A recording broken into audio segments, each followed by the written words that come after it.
Good morning. कसे आहे सगळे? एकदा गौतम बुद्ध त्यांच्या प्रवचनाला जातात आणि जाताना सोबत एक दोरी घेऊन जातात. तिथे एक प्रवचन सुरू होतं आणि तसं त्या दोरीला गाठी बांधतात. ती मोठी दोरी असते हातात आणि लोकांना विचारतात की तुम्हाला काय दिसतंय. त्यांच्या शिष्यांना काही कळत नाही, यांनी आधी असं काहीच केलेलं नसतं, ते सगळे बघायला लागतात. ते गौतम बुद्ध विचारतात प्रवचन चालू झालं, तुम्हाला काय वाटतं या दोरीकडे पाहून, ही दोरी कशी असेल आहे गाठी मारल्यानंतर. तर बरेच तर लोक काहीच बोलत नाही, पण एक जण म्हणतो की दोरी तर तशीच आहे, पण फक्त वरून गाठी पडल्या आहेत. मग ते म्हणतात की समजा मी ह्या गाठी काढल्या तर ती दोरी पहिल्यासारखी राहील का? ते म्हणतात हो, दोरी बेसिकली तशीच आहे, फक्त ती गाठी पडल्यामुळे वेगळी दिसते, तर मे बी ती तशी राहील. पण मग गौतम बुद्ध असं दोन्ही एंड पकडून ती दोरी ओढायला लागतात.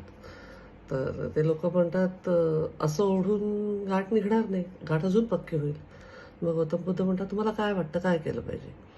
मग ते म्हणतात की पहिले ती गाठ कशी पडली आहे हे पाहायला लागेल, म्हणजे कुठल्या डायरेक्शनने कुठली दोरी गेली आहे, कुठला एंड, ते एकदा आपल्याला कळलं की मग आपण ती गाठ काढू शकू इझिली.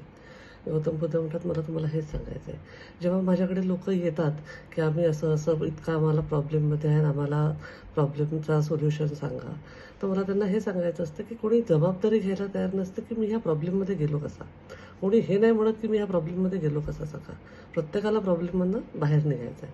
खूपदा कसं असतं की आपल्या पण चुका असतात, पण जेव्हा आपण त्या प्रॉब्लेममध्ये आलो कसो हा विचार करू, तेव्हा आपल्याला ती जबाबदारी घ्यावी लागते ज्या काही चुका झाल्या असतील.